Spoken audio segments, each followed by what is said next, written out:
gone live. Okay. 5848, 5848. You are currently the only person in this conference. Okay. Speak your mind then.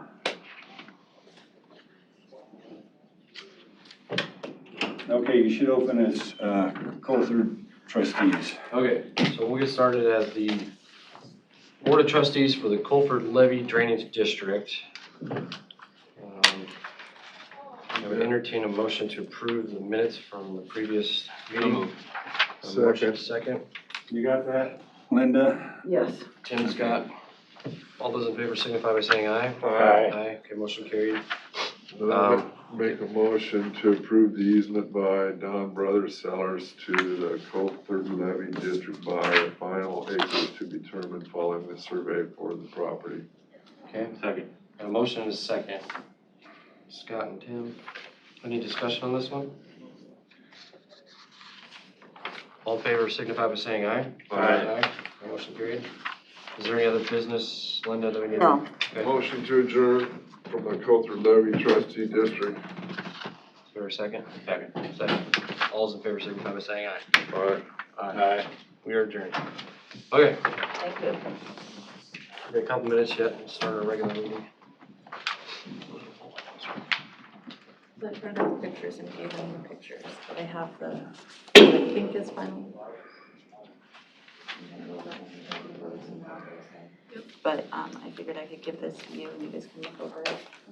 If you'd rather have it electronically, I can just send it to you that way. It's kind of a big, hold on. Are we off, Mr. Helger? No. No, it's still recording. I didn't want to go back and forth. It screws up the YouTube thing, so. I think from now on, if we have a public hearing, what do you think, Scotty? If we have a public hearing in drainage districts, then we can record those in a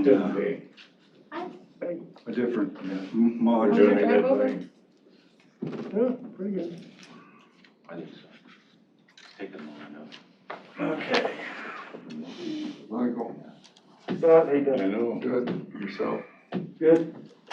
I tried to pay for my parking thing, and the one that I ended up with was broken, so I just put the 50 cents next to it, and I was like, oh. Nice.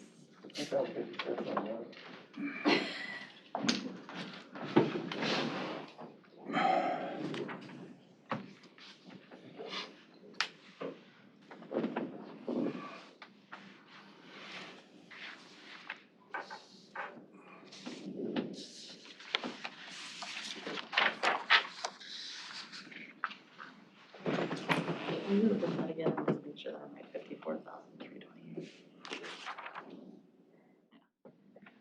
I was gonna double check that too, because I put it in my minutes last night, and then I'm like, so she said. It was 54.3, then I wasn't sure if it was 28, 85.43, so then you're like, is my brain wrong? Right. So I was like, did I turn dyslexic? I can't remember. I like your mask. Me? No. Who? You? Thank you. Yeah. I'm like, That's me. I don't even point at me.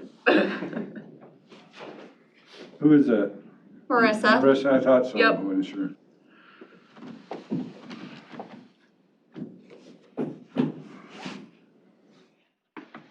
I recognize Mike for some reason. I don't know why. Must be the nice haircut that he's got. Gotta be the haircut. That's what it is, yeah. No, I was over at the election building last week and ran into, couldn't recognize him at all. Well, Scott Larson from Carson and his wife. Known him for years, but I haven't done anything. We're just supposed to. Just that. I did one across the street, which I think is basically. Let's stand up and do the pledge, please. pledge allegiance to the flag of the United States of America and to the republic for which it stands, one nation, under God, indivisible, with liberty and justice for all. All right, good morning, everyone. Thanks for coming today. apologize, I'm a little raspy, but no corona, so we're good. First on our agenda is the consent agenda. So moved. Okay, is there a second? Second. Okay, motion second. Any discussion on last week's agenda?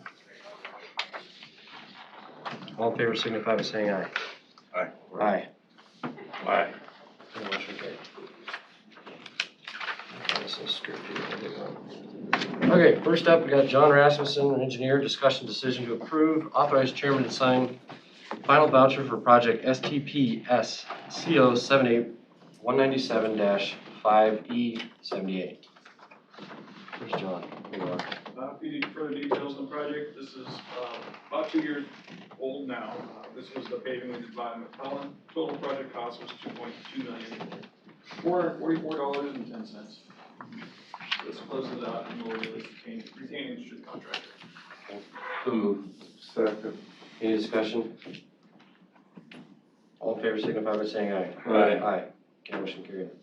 Hey, John, real quick, did you, the last 2 weeks, buy new graders? We bought some trucks. Trucks? Okay. I just saw, Some big money. yeah, I saw some pretty good size. But so were those 4 trucks then? I think there was 2 in there. 2, and then, cause like, was it 180,000 or whatever? Yeah. Okay. Okay, thanks. Can you fact check for me the letter of the editor yesterday on Sunday? Take a look at it. I'll go look for it. Yeah, take a look, see what you think. I did that. 80% of those funds for that project came from the federal government. So I think- Oh, yeah, you're talking, yeah, that Oh, was, the roundabout? yeah, that was way off. 10% came from Pot County and 10% came from the city of Council Bluffs. It was all done under federal regulations. Yeah, I know, I just, They So I don't know started, where that guy came with those numbers. that's part of the East Scott Beltway project, right? we got Bob Anderson, Director of Communications, 15, 20 years. discussion decision to approve and authorize the chairman to sign Yeah, you can- memorandum of understanding between Potawatomi County and Mills County concerning 911 communications radio frequency. Yes, so we're looking to sign an MOU with Mills County. We loaned them 10 radios that were our radios to be programmed for them to use to talk to the hospitals. So this MOU is just to further them to do so, eventually put the frequencies on their own radios when they're ready to do so. Okay, So who covers the maintenance on those if they're damaged? So the radios we loaned them are our radios, so they're just an old style radio that we loaned them from our fleet. Once they program the frequencies into their radios, they're responsible for their own radios.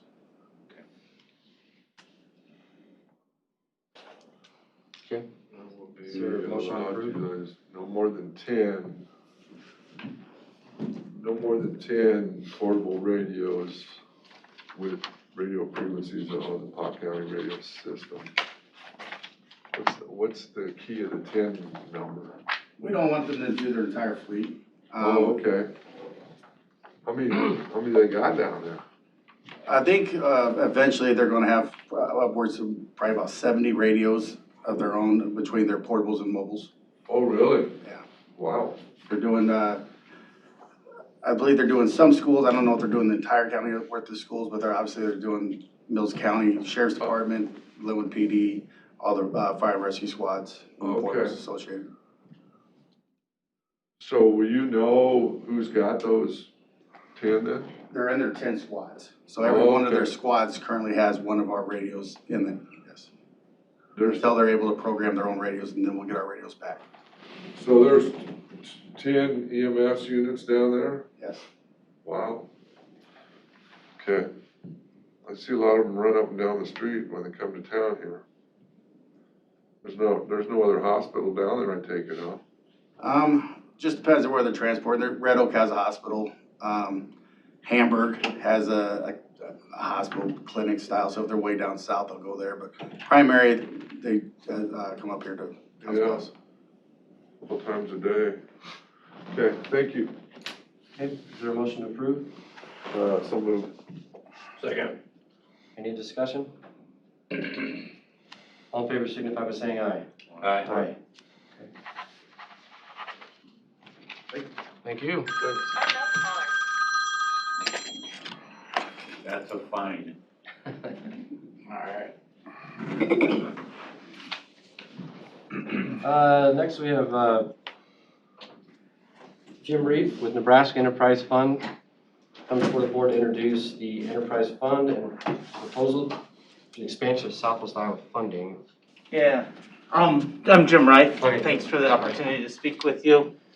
I'm with the Nebraska Enterprise Fund, and I'm gonna go through, and I don't know if we have a presentation or not. I don't know. Okay, that's If fine. you want one, we can throw it up. I do have one here, Not a but I problem. don't want to. Okay, so who's gonna have this? Sorry about I'm that. not 100% sure. Jess was gonna have No, to you do don't that. have to. Yeah.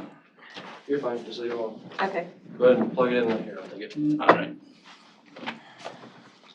I'll have to see which one it is. Okay. It'll open a folder. So that one right there. This one? Perfect. Okay, now what you're gonna do is, you're gonna drag, once this opens a window, you're gonna go to the top and drag it over all the way to the right. Okay, right. Sorry, like right here? and Click right here at the top. Just click right here. Okay. Click and hold, and then drag it over.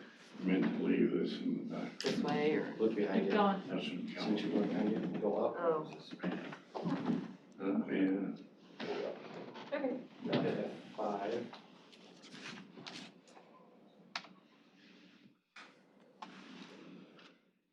There we go. Perfect, and we can go to the next page even. Probably should, hold on, I gotta change one thing, because if someone comments, we gotta be able to see, so 1 second. Okay. I haven't done this one before, so. No, it's okay. Didn't mean to cause us any trouble. No, no problem. That's right. They need the education on how to do this anyway. Justin Schultz, he steps in when our IT director is out of town or not, or busy doing something. Basically, what we'll do is we'll change display settings. That's good to know. I'm kidding. Okay. And what we wanna do is do multiple displays. So, what do we got? So right here it says this. Should see it. Only on one. Why is that not right? That's not right. Yeah, that's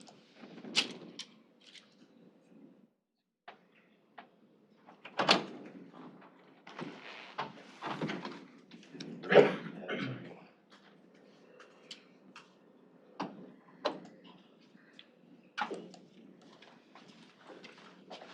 Right in everybody's head. Right. So.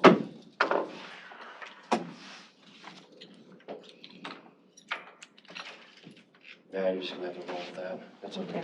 And I just, That's all right. You just go for it. You're good. Yeah, so you can go to the next slide even. I'm Jim Reif with Nebraska Enterprise Fund, and we've been working for the last several years to look at possibilities coming into southwest Iowa. And so we're finally to that point. We are what's called a CDFI, a Community Development Finance Institution. There's two things that CDFIs typically do. One is small business and micro business lending, and second is housing and real estate type of transactions. We're focused strictly on small business and micro business, so we'll be available to the 6 counties in southwest Iowa to do that. Just so you know, to be a CDFI, we are certified annually by the U.S. Department of Treasury through their CDFI fund. And to do that, we have to promote community development, so that's part of our mission.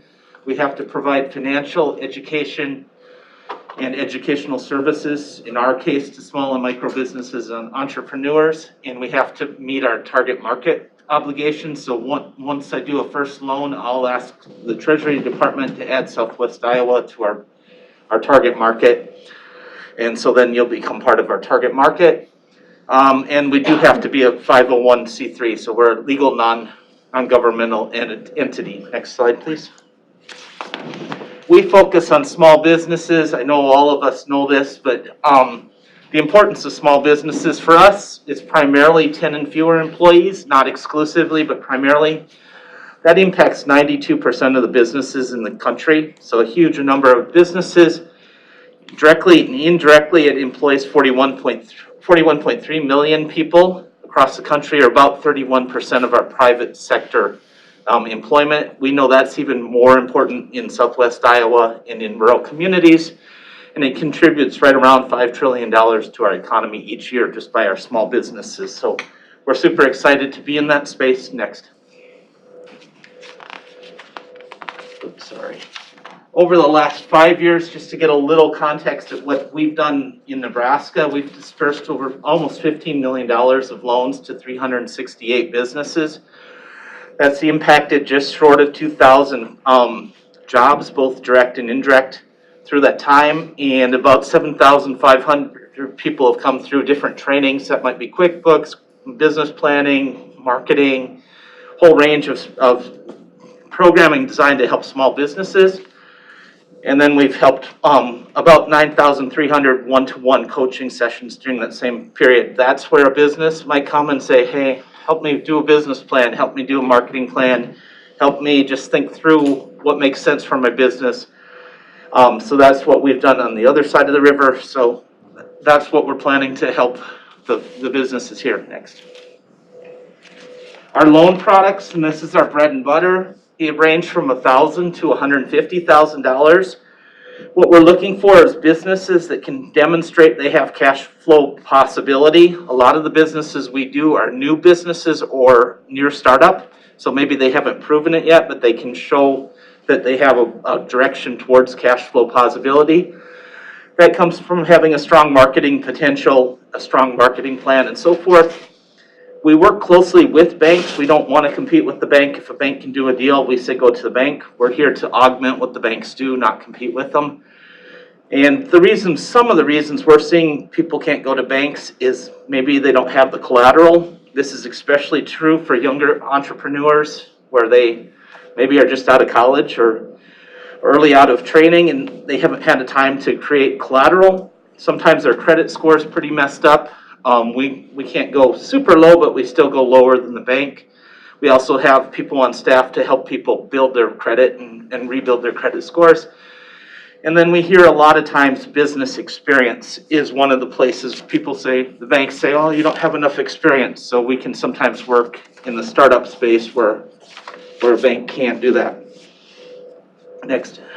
Question for you. So Yes. your loans, are you guys, what kind of interest rates are you offering? Are you 10-year loans, 20-year, what kind of? They're competitive interest rates, slightly higher in the bank, about half of credit cards, so somewhere in the 7 to 8.5% range. And that's partly due to the risk, partly due to we don't want to compete with the bank, so we're trying to encourage that first. Terms are usually 4 to 7 years. 5 is probably our average. But we kind of can base it, and in some cases we do gap financing, so then we work with the bank as well to help figure out the cash flow and so forth. Some of the business development, I talked about it earlier, but business planning, cash flow, financials, marketing support, just the essentials of entrepreneurship. So we look forward to working in some of the communities in the county just to get them some access to training. Let people understand what entrepreneurship's about and then make a decision whether that makes sense for them. So that's some of that. We can go to the next slide. And next slide. What we're planning to do, how we got here, and this is probably the more interesting part. I was actually giving a presentation at the Federal Reserve, and Dave Wise at TS Bank was at that presentation. I got a call from him and his CRA officer a couple days later and said, Jim, why don't you come over and let's start talking? So that happened in November, December of 2018. Started talking, saying, yeah, we could use CDFI in Potawatomi County. TS Bank was thinking in their footprint and so forth. Dave made an introduction to us over at Iowa West. I started talking to them. We got involved with their Iowa West entrepreneurial ecosystem, and that's every month there's a discussion of us, about 5 or 6 key players, including, I see, Advanced Southwest Iowa, a couple of representatives here, and Kitchen Council, SBDC, and a few other key players like that. And we meet every month to kind of understand what the ecosystem is, what the need is. the need for a revolving loan fund was one of the things that was identified. So we're looking at building a revolving loan fund. In our first 3 years, we want to get to 1.5 million. I've already raised, cash-wise, I've already raised over $500,000. I've got about $750,000 lined up already. And I remember the question, are you going to ask for a resolution or ask for anything? I'm not here to ask for anything except your support today. So I'm not looking for the money. We'll worry about that. But we want to use this fund to augment what the local banks are doing. So if a bank, and we've already started seeing this, bank will call and saying, you know, we like this business, but they're 2 or 3 years from being bankable. So can you take a look at them? Oftentimes, not every time, we're able to take a look at them and say, hey, we can do a loan for this, get you started, get going. And we focus just on the small micro businesses, and that could be local restaurants, it could be light manufacturing, could be a service business. You know, we've done one of my favorite ones. Adam Reef is up in Bancroft, and he was an engineering graduate from UNL. He went back home to his hometown, and the bank looked at him and said, this is a great idea, but we don't know how to value your collateral, so we don't know what to do. So we worked with him. He was able to get a bank loan. He now has over 20 people working for him. He's selling internationally, doing egg related welding and so forth. So there's a lot of need. So, and our focus, like I said, is going to be on Potawatomi County and the 5 adjacent counties here. So next slide. How we're doing this, I've down to 2 locations in terms of the final location for the office. I just offered somebody, and she's joining us right after the election season, to be our first staff person. She's from Council Bluffs, knows the community really well. So we're going to have somebody from Council Bluffs focused on developing the Council Bluffs Potawatomi County market. The fund is going to be itself going to be dedicated to Southwest Iowa, meaning that the funds that have been raised with that intention, so they can't move to someplace else. They stay in the community and work in the community. We're already working to build collaborations with Advanced Southwest Iowa, Small Business Development Center, Kitchen Council 712 Initiative, Council Bluffs Chamber, Essential Latino. We'll keep adding partners as we get more established in the community. And we do have a board, and Dave Wise is actually on our board representing Southwest Iowa. So we do have board representation on the board that's from the community, representing the community. Next. Like I said, we're going to do this with a revolving loan fund. Goals to raise 1.5 over 3 years. Well on the way for that. Part of that comes from federal funds. Part of that comes from foundations, and part of that will actually leverage, we'll borrow money through the banking system, and they get CRA credits for us. So next slide. And then operations, I've got this in place. It's going to be about $500,000 first 3 years for operations. Again, most of this is already in place, so we're in a good spot there. Next slide, please. Some of the benefits, we've been in business over 25, 26 years. I've been with NEF 7 years now. We are an SBA micro loan and a community advantage lender. So we can get funds from SBA through those programs. I have requested to add Southwest Iowa to our lending authority for SBA's micro loan program. Those are loans $50,000 or less. And I'm just waiting to hear back from them. We have the dedicated fund. It's only for this community. It augments the banking system, and we're not trying to compete. And we have a way to get to sustainability. So we're not going to we'll ask for your support in moral support and encouragement. And if you have businesses in your communities that you think might benefit, we'd love to talk to them. We won't be here every 6 months saying, can you give us some more money? Because that's not our intention. And we think we can leverage additional resources. We've applied for a loan through MAPA, for example, that would include Potawatomi County and the 5 other counties that MAPA is part of. So it's how do we get more funds into the region so those funds can turn around and work for us. Next slide. Any questions? And the harder the better, because they're more fun. So Go ahead. Well, I'm curious, like, say you got an entrepreneur that comes in, wants to try to seek these funds. I'm assuming they sit down with the board of something, or who do they sit down with Yeah. in your organization to say, look, I need a loan for X dollars, can you guys help me out? Here's my business plan. I'll give How you does a that card work? if I can have those out. There you go. They can call me initially, and then, once we have our staff person, they would talk to our staff person. She would, go through our pre-app and application with them, understand where they are on their journey, if they've got a business plan, or if they still need a business plan. We can help them with that. Advanced Southwest can help them with that. SBDC can help them with that. We'll get them to the right partner. Once they have everything ready, if they want a loan or need a loan, we'll evaluate, and we take that to a credit committee. Our credit committee's got to have one member of our board and 3 total people, so it's not staff making the final decision. It's a credit committee that's independent. Usually within a week, after credit committee, we can get everything signed, document, and then they get their check. So, and it's a pretty smooth process. It really depends if that business is ready. If they come with, here's my taxes from one tax return, well, they're not quite ready, but if they come with their business plan, couple of years taxes, bank statement, we can process it quickly.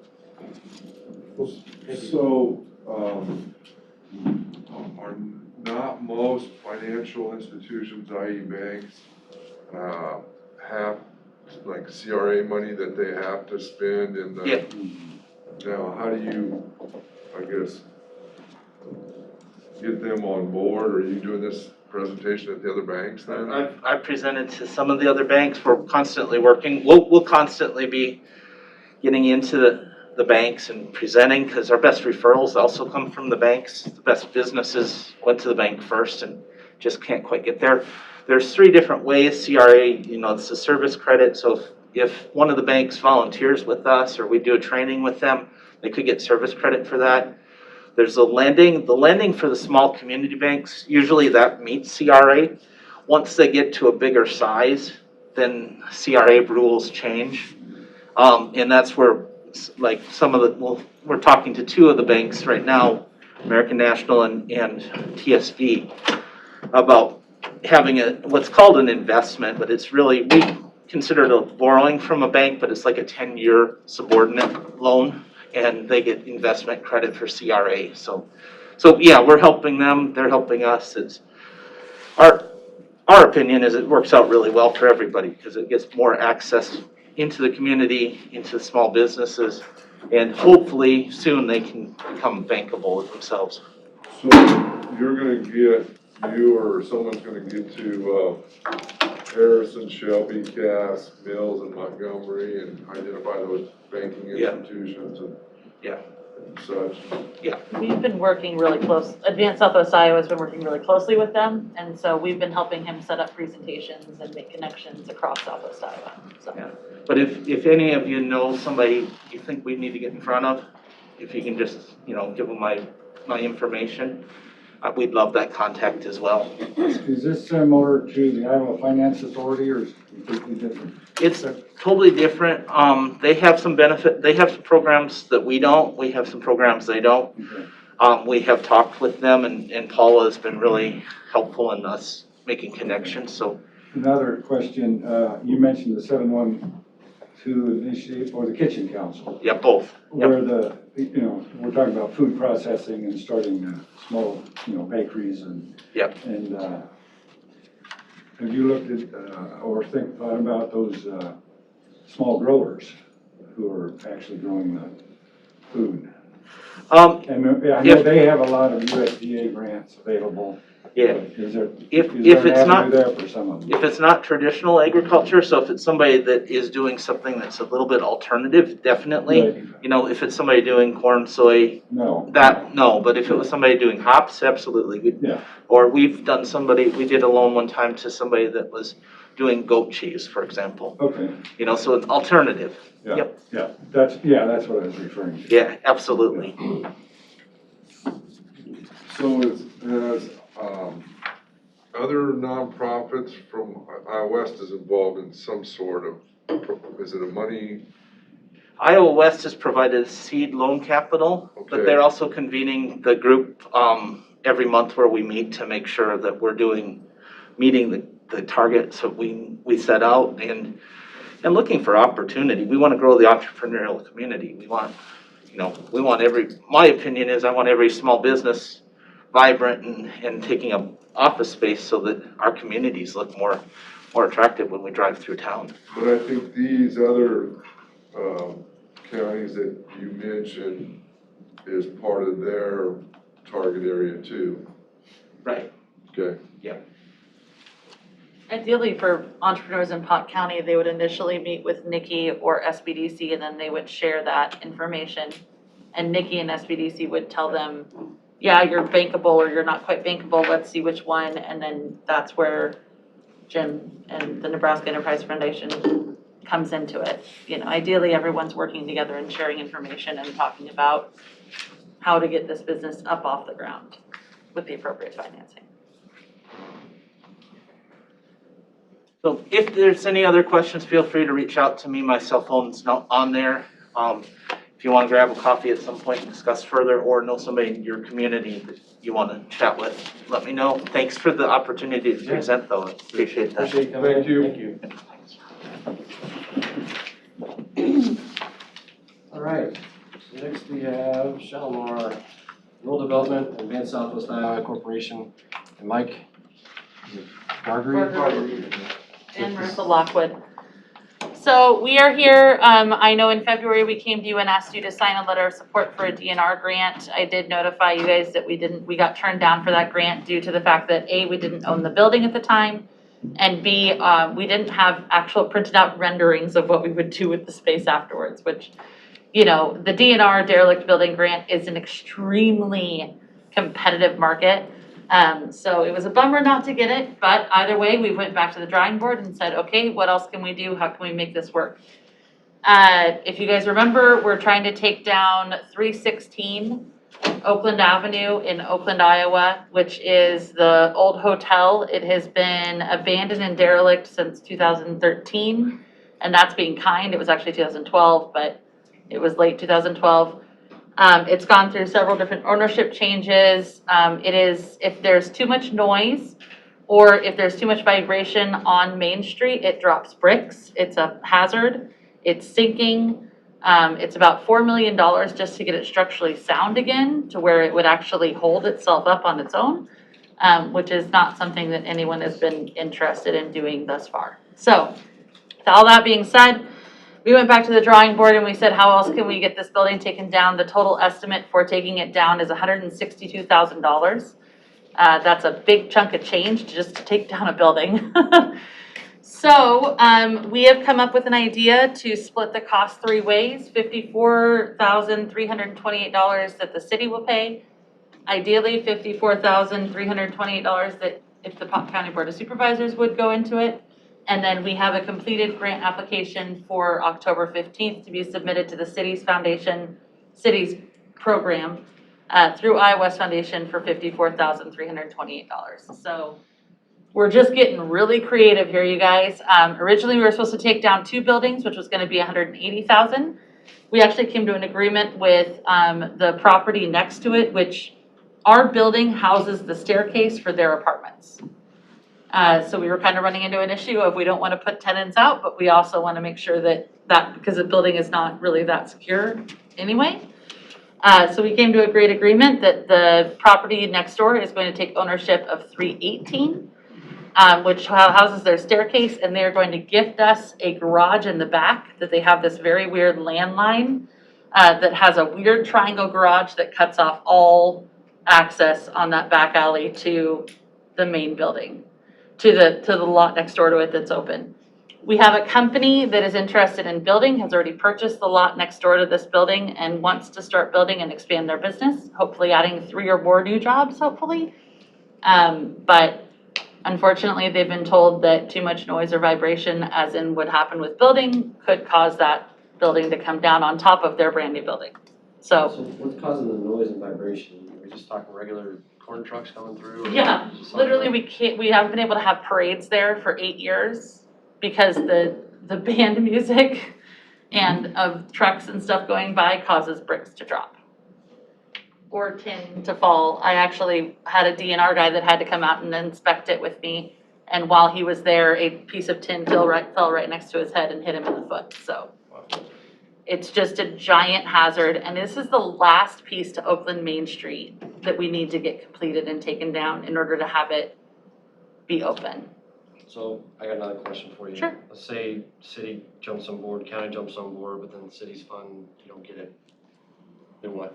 What's your plan? We're gonna go back to the drawing board and figure out another way to do it. We're determined to make this happen. Was it, So. did the city look at tipping that at all? It is TIF. Oh, it is? It is TIF. Okay. So what's the what kind of base value? I didn't look it up. Does it have much of a value on it now? Last time it was sold for $40,000, Oh, that's probably the value. and that was in 2012, and again, like I said, he gutted the entire thing. There is a lot of materials that we're planning on reusing and repurposing as best we can. The facade, any facade that is actually in good condition. A neighbor next to the property that has been there for all the Spalding buildings that we've taken down is going to keep it and donate it to any one building on those two pieces of property as facade treatment if they want. So love hearing that. We've got a ton of brick in that building, and that will be donated to any farmers that are needing to do some erosion control. And then we've got some iron beams that should be able to be either sold or repurposed in some way, shape, or form. What's your timeline on this to get all the funds? We want to get it done as soon as possible. We'll submit for the city's program on October 15th, and we will hear back in March. When did you guys do the tip on that, Mike? It's been touched for a It's in while. our, For a long time? Yeah. Is the whole downtown tip? Is that just part of it? correct. Oh, okay, so you got some tip money coming in on that then already? And some of these other buildings that we've torn down, we already Right. have new buildings there. So that's where we're getting the TIF. Right. Okay. So that's the purpose of this is not only to allow Burnham to build out their building, but we also have a really structured plan that you guys will see on the packet that I sent over. It's in the timeline that we're gonna try to sell the lot of land, which we've had good success doing, to another business. If we can't do that by 2022, the Oakland Industrial Foundation will look into putting up a mixed-use space. The So- Oakland, Industrial Foundation, they'll look at doing it? yeah, Does the city have the title to the property, right? yes. I was looking. It was obtained literally When I was 3 days ago. reading this, there was an application that you were asked to fill out for somebody. Who was that for? Towards the end of our document, Scott, it had the prior application for the,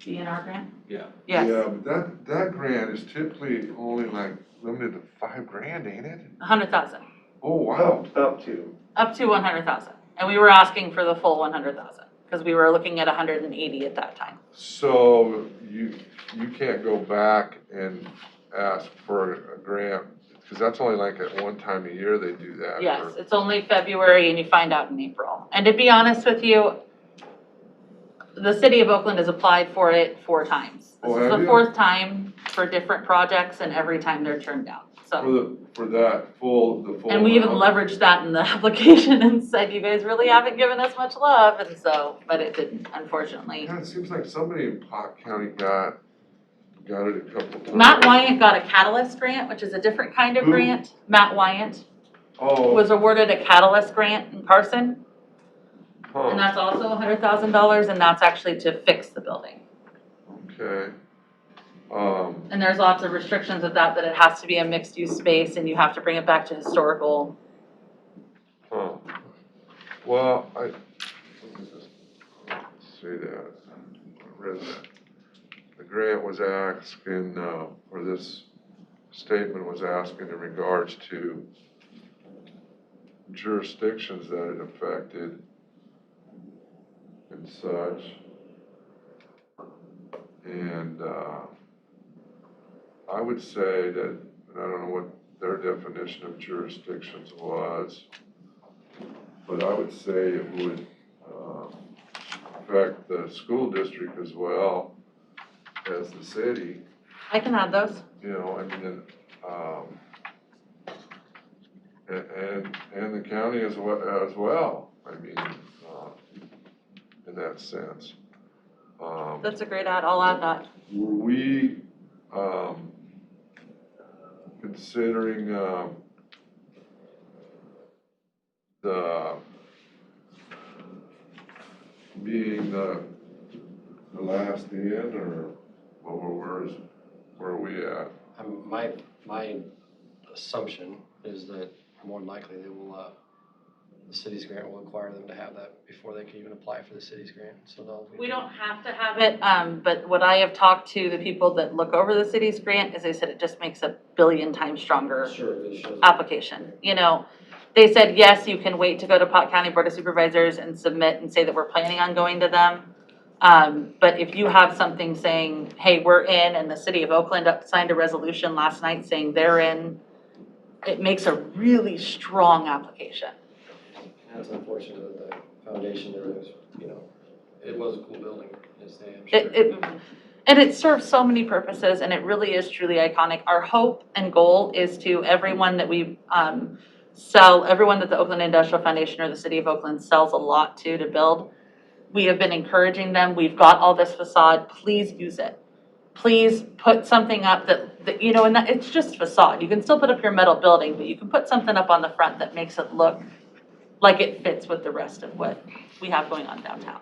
Don't worry, I'm more concerned about, I mean, at the end of the day, really, safety is really number one, right? You don't want people having to risk getting hurt walking by this building in a rural community. Well, then the city has all the liability now, right? Yes, Yeah, is it vacant then? yes. Are sidewalks open right now? Like you can walk right next to this building, or do they block them off, or?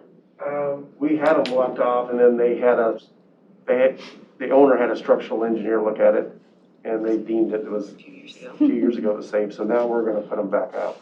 Yeah. You know, we've been working on, numerous people have been working on this project for about a year and a half. Oh, it's been a little like, we were working on it in 2010. Oh, well, I wasn't aware of that. No, I didn't. Well, And, you guys weren't paying me yet. What's that? You weren't funding me yet, so You didn't have that, otherwise I could have gotten in there. I think it's a great project. I think it's exactly what Oakland needs, to be the last piece of their downtown. And with that, Chairman Schultz, I'll make a motion to, commit the $54,328 out of gaming revenue and authorize the chairman to sign a letter of support for the,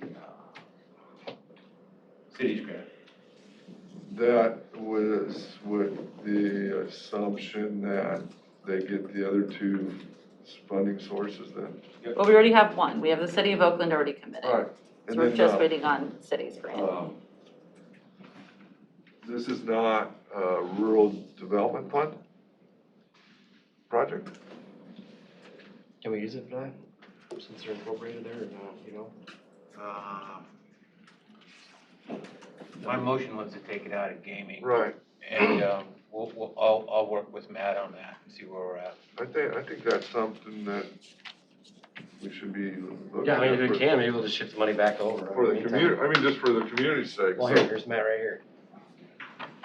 Well, You guys have- we Matt, have questions for you. Welcome.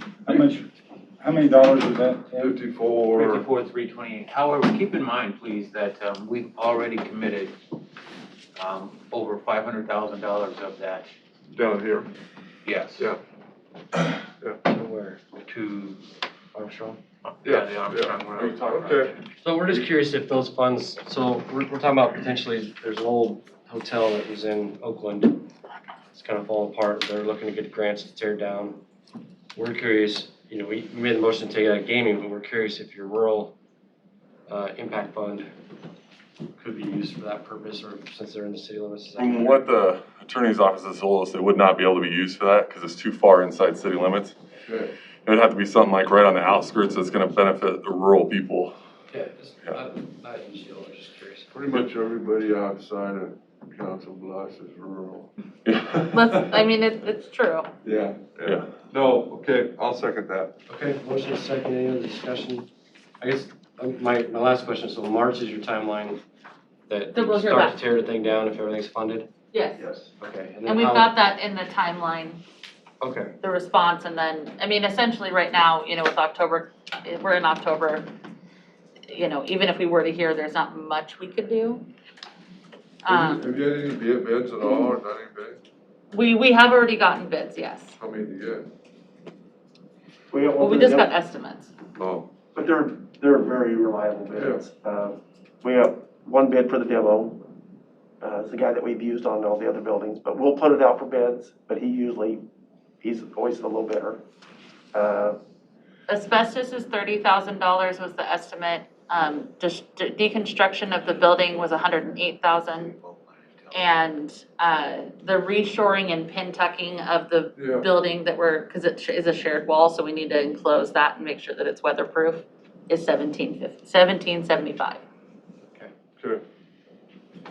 Sounds good. And you're also signing a letter of support, is that what you said? state, letter of support.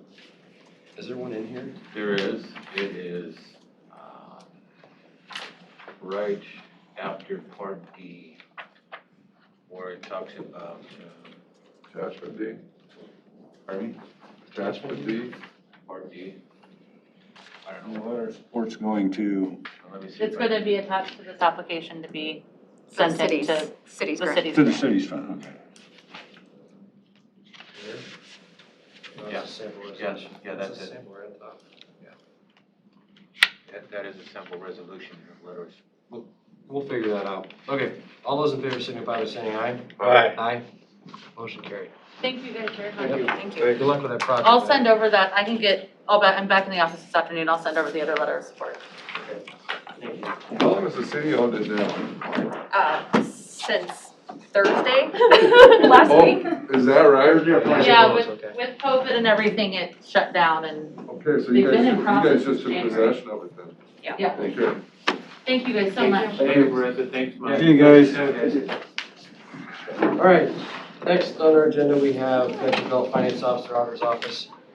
Discussion decision to approve and sign Resolution 89-2020, resolution appointing UMB Bank of West Des Moines, Iowa to serve as a paying agent, note registrar, and transfer agent. On my agenda, we're on the amendment next. One before that.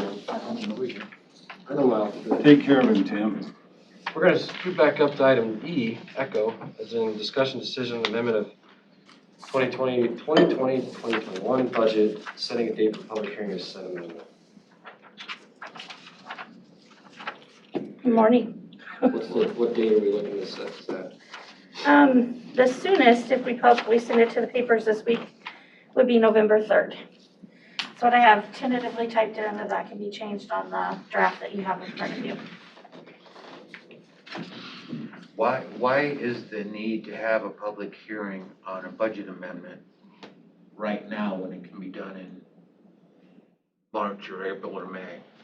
Because the department and the service area that we certified for public health for COVID-19, well, pre-COVID-19, will not sustain until March, like we normally do.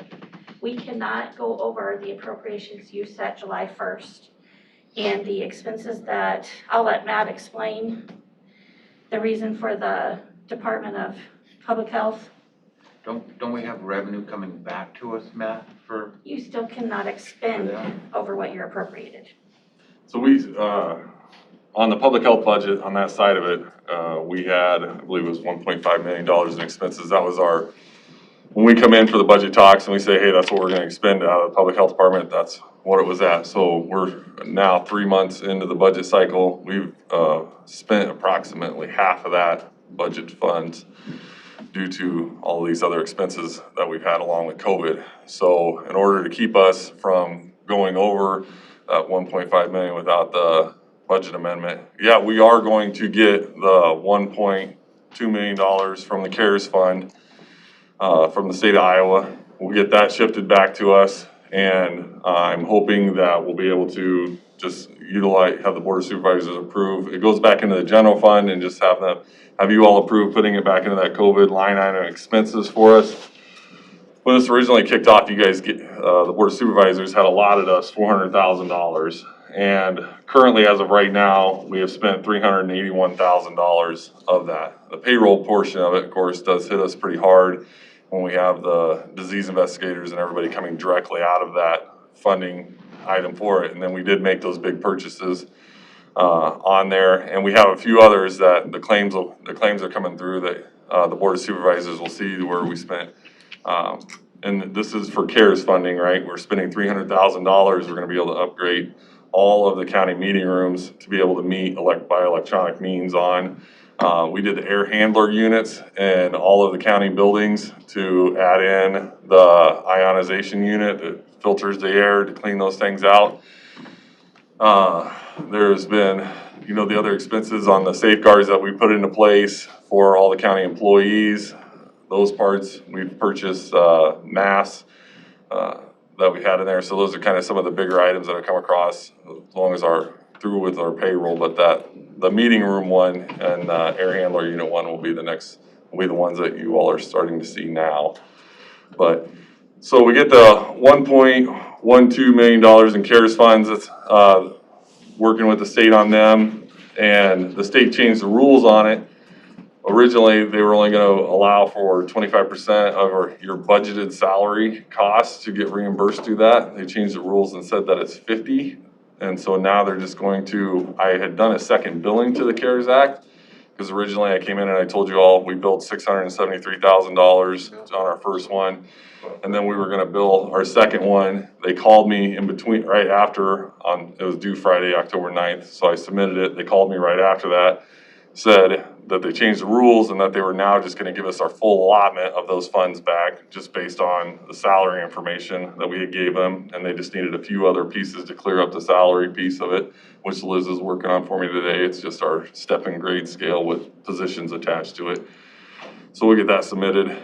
Then we still have our FEMA reimbursement that is going to come back on the bigger expenses as well. Now, you always hear a lot about, you can't be double dipping or double billing. This is not there's no kind of that going on. The contractors are being very cautious of that, making sure with this allotment of the CARES dollars fully going back to just our budgeted salary, then that will allow us to add in some of these other pieces onto our FEMA and get that through FEMA instead of the CARES piece of it. So we still have funds coming back in. We're still in the green as far as making sure that we're being safe with the county taxpayers' dollars, getting as much in reimbursements as we can back and going forward.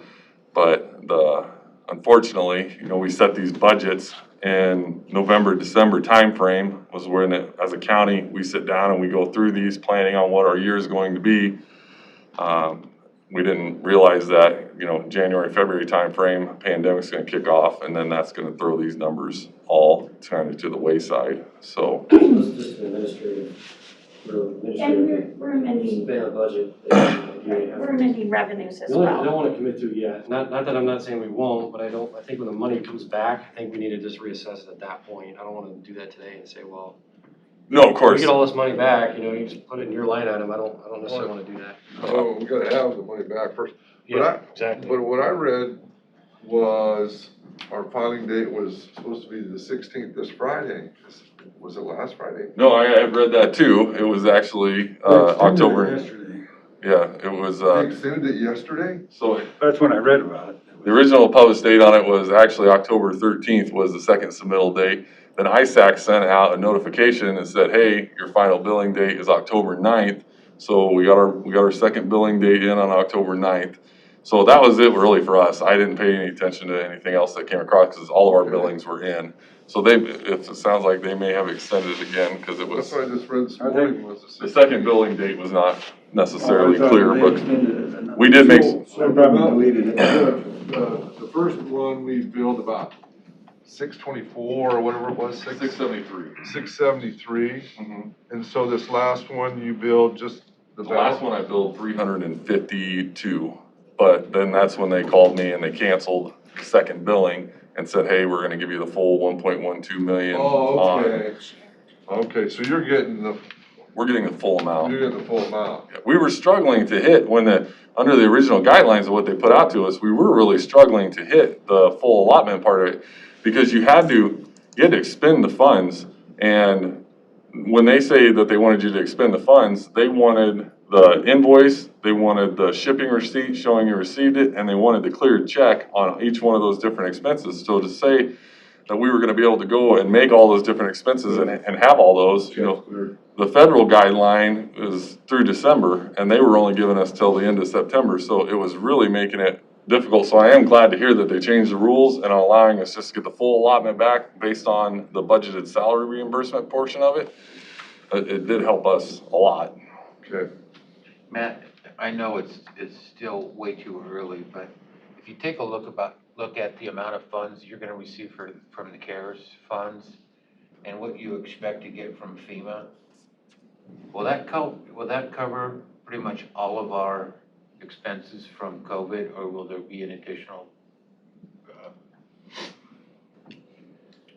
property tax revenue or additional revenue that we need to? This will cover us, what we're looking at right now will cover us through the end of the year. When you look at fiscal year? When you look at the fiscal year, it should cover us salary-wise through the end of the fiscal year. Now, there's a couple of caveats that we're looking at on it. So we're looking at the potential of if we have to set up a max vaccination clinic, what does that cost us? What does that cost us per day? Well, right now, the cost that we have boiled down to, and this is just on the public health side, this does not necessarily include anything for any support from EMA and or from law enforcement, but our cost on it is $21,000 per day. And so we would have to look at that at a 5-day cycle, and then you have to do that 2 times. So you have the potential of running around $200,000 if we have to do max vaccination clinics and that portion of it. But that's, we're planning through that as the state releases us more information on when a vaccine is going to be available to us. It does appear as though we are going to have some allotment that is going to come to us in November, a larger allotment in December, and then those allotments will just keep growing. But we have the unknown factor in that is what amount of that is our health system's going to carry. The long-term care centers are going to be able to administer their own vaccine. They'll be able to order it, and we just approve it. It ships direct to them. Health systems doing theirs. Pharmacies could potentially be issuing this vaccine. And so what piece of that, so we gauged a lot of it back to H1N1. What did public health do on the H1N1 side of it? And we kind of bought it boiled down to about 8,000 vaccinations that we could potentially administer. And that, we're trying to, hopefully people start building a little bit of confidence in this vaccine when the more news starts coming out about it and it gets less politicized over that part of it. But that's what we're looking at. Don't you expect some of that $21,000 per day cost will be reimbursable to us from somewhere? Yes. But it isn't got a resource right now, though. No, but so when this happened, H1N1, that money came down to the Potawatomi County through the emergency preparedness side of the grant dollars that we received. We received certain allotments through there. Now, there's been considerations already talking about whether or not they're going to allot those funds down through. That's where we're in the larger coalition area and in our region, where we have about 13-member county region that's in there. So as of right now, Mills County is the fiscal agent on that. And so they're kind of trying to determine how do they equitably give that out across the counties. Mills County is the fiscal agent? Mills County is the fiscal agent. The only equitable way to give out allotment of funds like that is based on a per capita basis. We are the anchor of all of these different systems that have ever been put in place in Southwest Iowa because we have the largest population. So I struggle a little bit in those conversations with these individuals on when they're talking about handing out equitably and they want to give each county the same amount of money when we're planning for mass vaccinations that are way larger than any kind of mass vaccinations that they could be potentially giving out. So we'll continue to work through that and with IDPH to get those portions worked around. And I'm confident we'll come to an agreement. Wow. What's our notification requirement? Could we set the public hearing for November 3rd? If we set it for November 3rd, At that 10 gives me o'clock. time to get it to the paper by Friday for them to get it I don't published make in that time. motion for you, Chairman Schultz, that we'll set the public hearing for Thursday, November 2020 at 10 o'clock. Okay, so motion second, any other discussion? All in favor, signify by saying aye. Aye. Okay, back to item F. Thanks, Matt. Yep. Hey, Matt, thank you very much. Resolution Matt, have we 8920. gotten any of that money yet at all? No. Okay.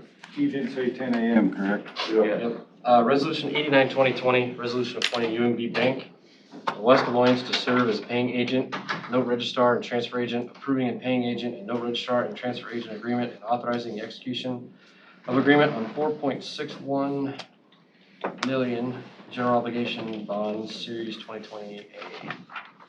So moved. Second. Motion second, any discussion? Roll call. Chairman Schultz. Aye. Supervisors Groby, Yes. Wickman, Aye. and Belt. Aye. Okay. Motion carried. Next one is resolution number 90-2020, resolution amending the resolution authorizing issuance of $3,030,000 general obligation capital loan note, series 2020A, and levying a tax for the payment thereof, passed and approved on March 17, 2020, by substituting a new resolution thereof, approving and authorizing form of loan agreement, and authorizing and providing the issuance of 4.61 general obligation capital loan notes, series 2020A, and levying a tax for the payment thereof, approving the tax exemption certificate, and approving the continuing disclosure certificate. The motion, is there a second? Second. Second, any discussion? Roll call. Chairman Schultz. Aye. Supervisors Groby, Aye. Wickman, Aye. Belt. Aye. Okay, resolution 91-2020, resolution appointing UMB Bank, West Des Moines to serve as paying agent, bond registrar, and transfer agent, approving and paying agent, and bond registrar, transfer agent, right? This is repetitive, and authorizing the execution of agreement of $2,045,000 general obligation local option sales and services tax bonds, series 2020B. Motion, is there a second? Second. Second. Any other discussion? Roll call. Chairman Schultz. Aye. Supervisors Groby, Yes. Wickman, Aye. and Belt. Aye. All right. Resolution number 92-2020, resolution authorizing and providing issuance of $2,045,000 general obligation local option sales and services tax bonds, series 2020B, and levying a tax to pay said bonds, approval of the tax exemption certificate, and continuing disclosure certificate. So moved. Motion is second, discussion, and roll call. This is, just for my own clarification, this is for Rasmussen's, This one's Rasmussen's. and it says levying a tax. It shouldn't, it does not in mine. It says levying tax, but he's gonna use the Local lost option funds. sales tax. Mine is local option sales and service tax bonds. That's what ours says. Yeah. Oh, you're on 4? Yep.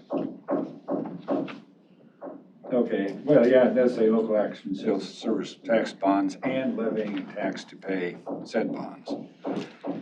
Well, I think part of that agreement, when they spoke with us about that, is that if those funds don't You're right. become. Right, Okay. yeah, then we can go ahead and levy. All That's correct. right. Who seconded, Tim? That's what I have. Okay. Roll call, please. Chairman Schultz. Aye. Supervisors Groby, Aye. Wickman, Aye. and Bell. Aye.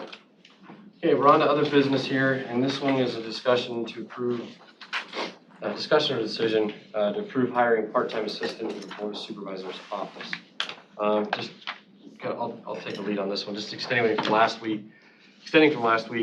We had some discussions about moving our HR assistant, who's currently providing some backup support for the board assistant, over to HR, the sole focus on HR, and then that leaves some gaps on the board assistant side of things, which, if you guys recall, about the time that I got on the board in 2015, we had 2 folks back there, and we went down to 1, to try to streamline things a little bit, but there's still a need, and the need really stems from, if someone's not here, so say, for example, Melissa has to go to a doctor's appointment, or has to go, takes her PTO, or things like that, then we don't necessarily have the coverage if we were to move that HR position over. So I'm just throwing this out there that we could potentially hire a part-time person to fill that role. I asked Jana to look into wages of what that would be. I think she gave me 2 different options. If you wanna explain what those were, or.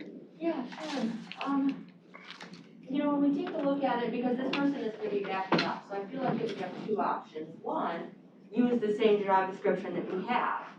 They're just doing it on a part-time basis, right? We would expect them to do everything and learn everything, but it's a part-time basis. So it would be the same pay range. Or, let's see, I sent a job description that had, some of the higher level items removed, so those, you know, Melissa wouldn't train this, part-time person. And then I think that they should go into, the pay grade that's, the same that our clerks are in, so it would be a lower pay grade. Do you wanna know those dollars? Yeah, go ahead. What's the clerk? Sure, the clerks are, step 1 is 1723, so the range is 1723 to 2205.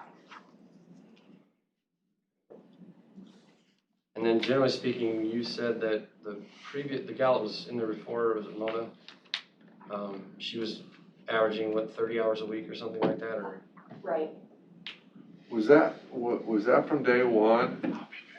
Audrey, you sent that I out. don't think it was for day one, I think, but it ended up at the end averaging 30 hours a week. And was she the only one in the role at that time, or did you have 2 people? We had Cindy and Mona. Well, there might have been somebody before that. Cindy went from part-time to full-time before she retired. So there's only one of them in a part-time position at any given time. Okay. So basically, what I'm throwing out there is going back to what we used to do. And we don't necessarily have to have 30 hours per week unless we feel that there's a workload for that, but, you know, there's some other things that we've talked about on this board too. You know, we have no social media presence at all from this board. And really, our website gets maintained when we can get someone from IT to help us. And really, you know, that's been, I won't say problematic for them, they'll always do that for us, but it's not really a responsibility that we want them to have. So this person could probably fill some of those gaps there too. And that's strictly for the board, not for the other departments, but. Well, I would guess starting out at 20 hours a week, and see where it takes us would probably be the best solution. Jana, since Elizabeth moved over to the annex building, has she provided any support to the board of supervisors? She provides, and No, she has provides she? support, yes, when Melissa hasn't been there. She'll check in on the office, and then if it's a Tuesday, she'll make sure that she's, has the board minutes ready. But I don't know that Melissa's been gone on a Tuesday since Liz moved over to the annex. I think that happened before Liz moved over there.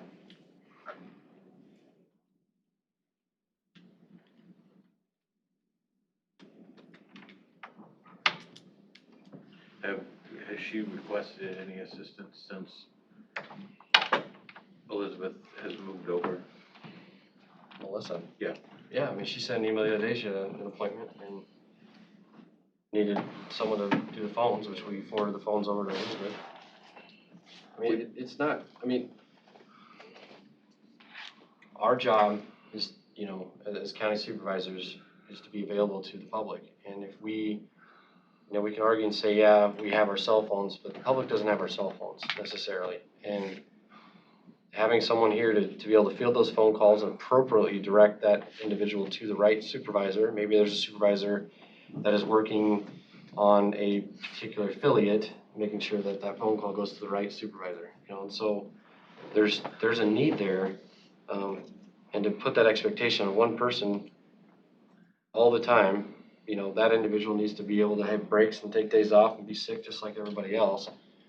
And I can tell you right now, I don't necessarily think the setup we had is working. And I think especially as we go forward with some of the things we're talking about doing on the board with wages and transitioning positions and looking at our budget long-term, I think that HR need is gonna get even greater than what it is today. And I don't think it's fair to stick that all on Jana. So rather than, you know, it's not, you gotta understand, like, okay, if that person takes a day off, right now, she basically, Elizabeth has to stop doing everything she's doing HR-wise and jump straight over to do board stuff. And that's not necessarily convenient when we're trying to work on HR stuff. So I think there's a need there. You don't wanna do it? No, I mean, it's totally up to you guys, but I think there's a need, and I think it'll solve a couple other issues we've been having too.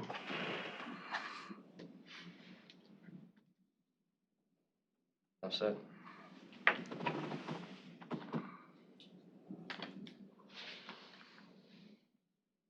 What kind of, you have a job description for this already? Was there more than one? Did you send out more than one job description? No, I resent sent the email again to the board asking who was going to be updating it. Right, okay, I saw that, I didn't. It was the same job. Said see attached and stuff. Well, I think, if we wanna try to get a few of those other things, Justin mentioned, then we probably need to, Amend it a little bit. yeah, do some tweaking of the, Add website stuff in there Yeah, I mean, specifically for the board. Yeah, we can add that. The sign is always there, but I agree. I mean,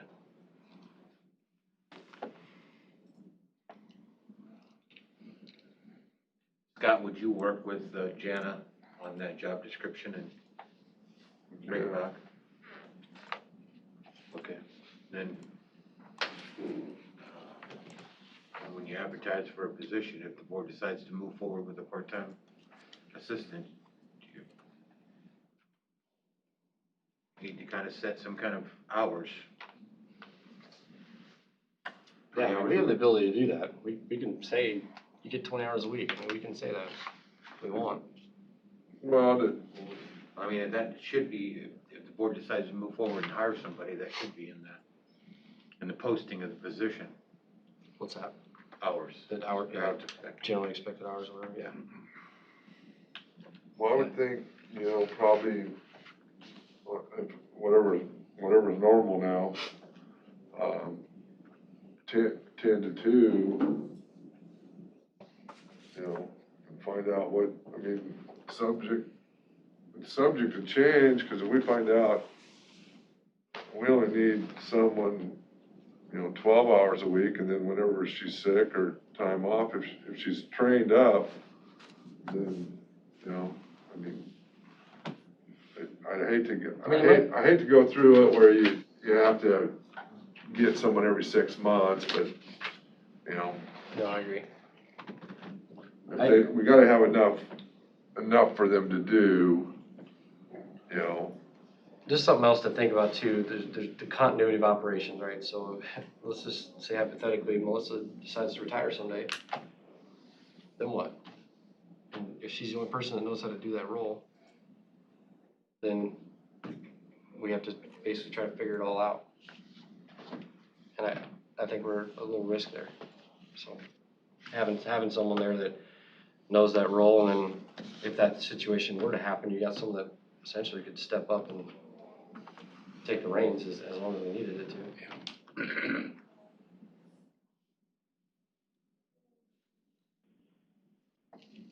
But if you guys wanna wait till we get the job description and bring it back, is that what I'm hearing, or? yeah, I think so. Okay. And a proposed,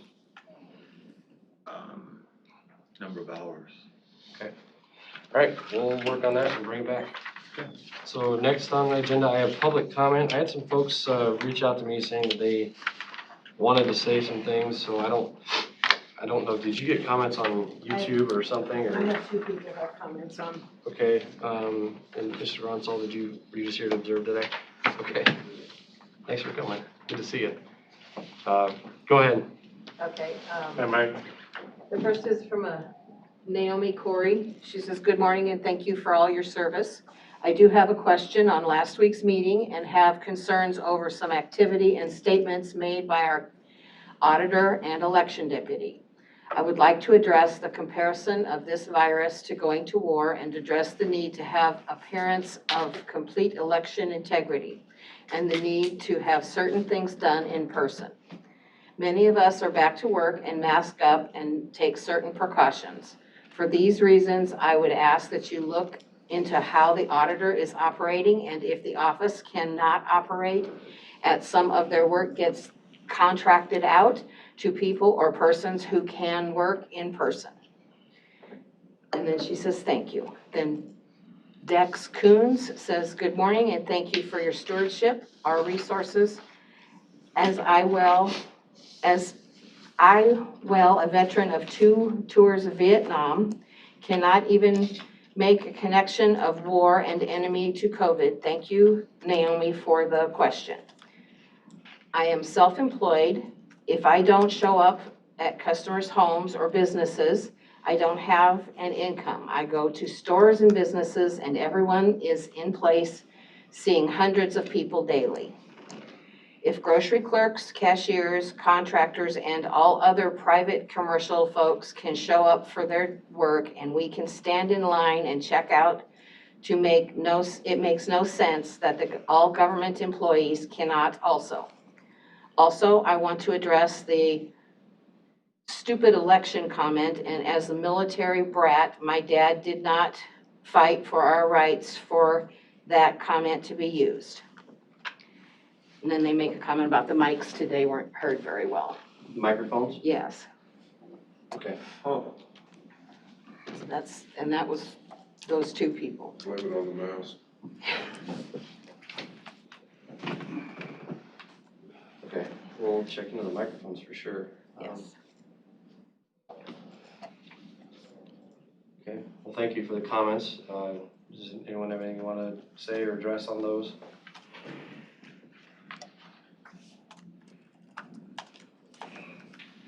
The only thing I would say is I did receive a couple of comments on the statement the auditor said about this being a stupid election, and I don't think any elections are stupid, and maybe Melvin. Did I say stupid election? did. Oh. Well, you can tell from the tone of my voice that I was pretty well upset.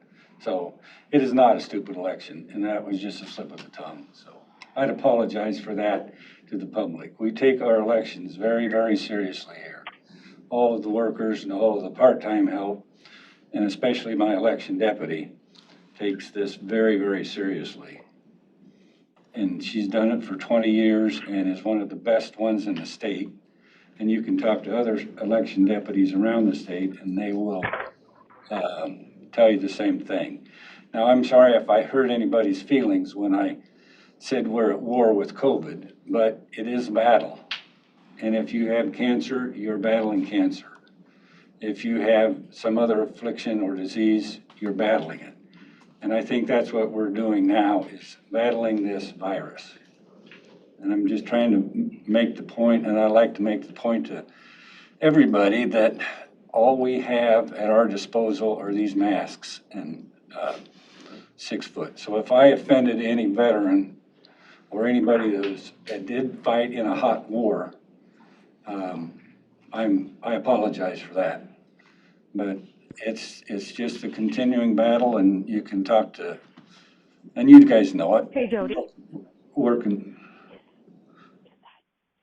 Working with Matt Wyatt, you know, it's just a ongoing conflict with this virus, and that is the way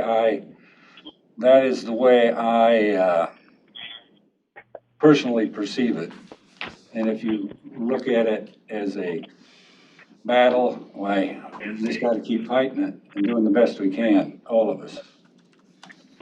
So I apologize to anybody for saying, if they took offense, I didn't mean it.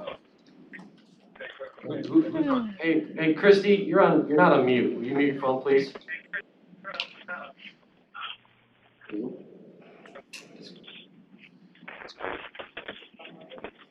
Who is Christy on? Everett that's on the phone.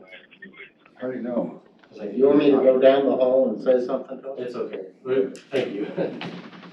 Is there anyone else that has any public comment or wish to speak? Anyone on the phone that wishes to speak? Well, the only thing I would say, and maybe it's a learning educational process, but these elections, the amount of paper and the coordination of that is unbelievable.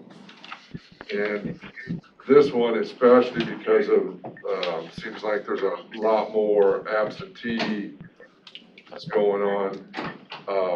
But the machines that the ballots have to go through, what is that, the master machine that's in here that can't The be? 850, and yes, 850 is the name of it. Yeah.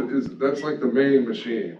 That will count all the 25,000 absentees. Right, but that's, machine can't be, once they calibrate it or do whatever they do to it, it can't be touched, can't be moved, can't, And whatever. it did get moved, they were trying to get some better airflow and they were in there and doing something with but it did get moved and we had to get it recalibrated. That's what I said, it's, once it's set up, it needs to be set up, and then all of them have to be, I don't know how many different ballot styles we got, and maybe styles isn't the right word, but let's just say there's 40 precincts and there's probably 65 ballot styles that have to be tested through those machines.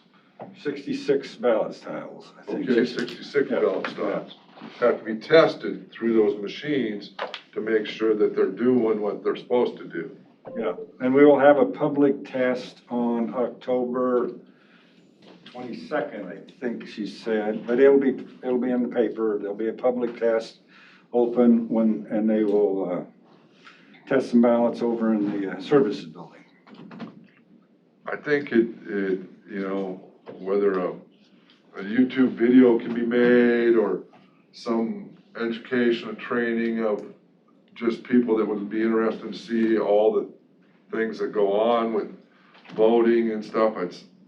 No, I sat here You think it's just an easy process where you walk in, you get your ballot, you fill it out, you walk back out, and you go home and you wait for the results, but there's a lot more to it than that. It's, and I sat here for 16 years and went through maybe 4 or 5 elections and watched Marilyn Joe and staff work, and you just do not, you just don't get it until you're there. I know you can walk by and watch him working and on the phone and talking, and it's just a chaotic, and any election deputy will tell you that, and especially in this presidential election, it's just a chaotic endeavor. People are afraid, the phone calls we get, they're afraid of the post office, they're afraid of, they're wondering what this constitutional amendment's on there. The phone just rings constantly all day long.